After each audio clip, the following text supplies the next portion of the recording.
Wakala wa Majengo ilikuwa na kikao chake cha dharura jana na leo. Tumefanya jana na tumefanya leo asubuhi pia. Baadaye tukaona tutembelee miradi ya TBA na tukachagua kutembelea mradi huu ambao unafadhiliwa kwa fedha za serikali. Kama mnavyoona, kuna majengo mawili yashakamilika na sasa yanaendelea majengo haya mawili ambayo yamefikia hatua nzuri. Jengo moja liko kwenye finishing au hatua za mwisho, na jengo jingine pia linaendelea na katika hatua hiyo, lakini liko nyuma kidogo, na matarajio ni kwamba itakapofika Oktoba miradi hiyo imekamilika na Watanzania waweze kupata mahali pa kujihifadhi kwa wale ambao watakuwa wanahitaji kupata nyumba katika maeneo haya. Na huu ni utekelezaji wa sera za serikali na ilani ya Chama cha Mapinduzi ya kuboresha makazi hasa ya watumishi wa umma. Kwa hivyo haya majengo yanavyojengwa, hasa haya hapa, yanalenga zaidi kwa watumishi wa umma, lakini pia hata watumishi wa sekta binafsi ambao wataomba wanaweza kupata nafasi katika eneo hili.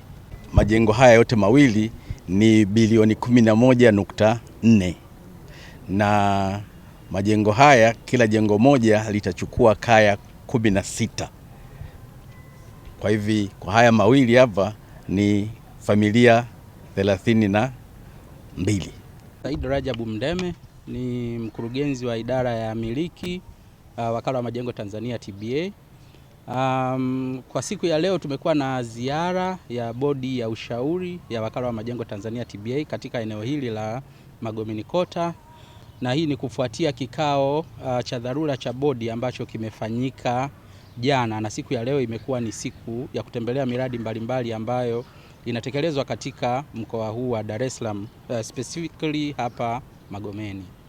Serikali hivi karibuni imeanza mradi mpya katika eneo hili la uendelezaji wa jumla ya majengo 5 yenye uwezo wa kuchukua familia 80, na mpaka wakati huu ambapo bodi ya ushauri imepata nafasi ya kutembelea, tayari majengo mawili yenye uwezo wa kuchukua familia 32 yamekamilika kama ambavyo tunaona, na tayari watumishi wa umma wameshahamia na kuanza kutumia majengo hayo.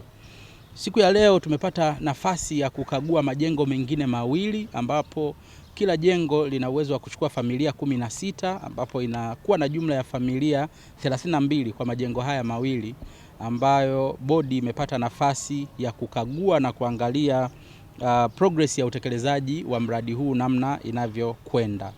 Kwa hiyo kwa majengo haya manne ambayo tayari tunayaona hapa, yatakuwa yana jumla ya uwezo wa kubeba familia 64, na litabaki jengo moja ambalo litakuwa lina uwezo wa kubeba familia 16 pia, ili kutengeneza hiyo jumla ya familia 80 ambazo zimekusudiwa katika eneo hili. Mpaka sasa tumeona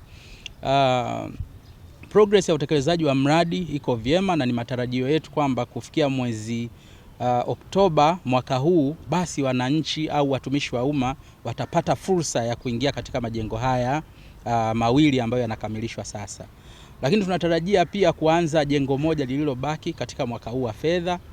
Lakini tunafahamu katika kiwanja hiki peke yake kina ukubwa wa kama square mita 28,000, na haya majengo yote 5 yatakuwa kwenye square mita 11,000, ambapo tutatekeleza ujenzi wa haya majengo 5 yenye uwezo wa kubeba familia 80. Sasa square mita nyingine zilizobaki 17,000 tayari wakala umetangaza katika vyombo mbalimbali vya habari kuwakaribisha sekta binafsi kuja kushirikiana na wakala katika uendelezaji wake, na ni eneo ambalo ni prime zaidi. Tutaona eneo hili linalo face Kawawa Road lote limebaki pamoja na Kondoa. Kwa hiyo nichukue fursa hii pia, kwa kuwa tayari ni jambo limetangazwa kwenye vyombo vya habari mbalimbali, kuwakaribisha wale wote katika sekta binafsi ambao wana interest ya kuwekeza katika miliki kuu, basi wakaribie na kugrab hiyo fursa ya kushirikiana na Wakala wa Majengo Tanzania TBA kuendeleza eneo hili lililobaki na ambalo tayari tumekwisha kutangaza.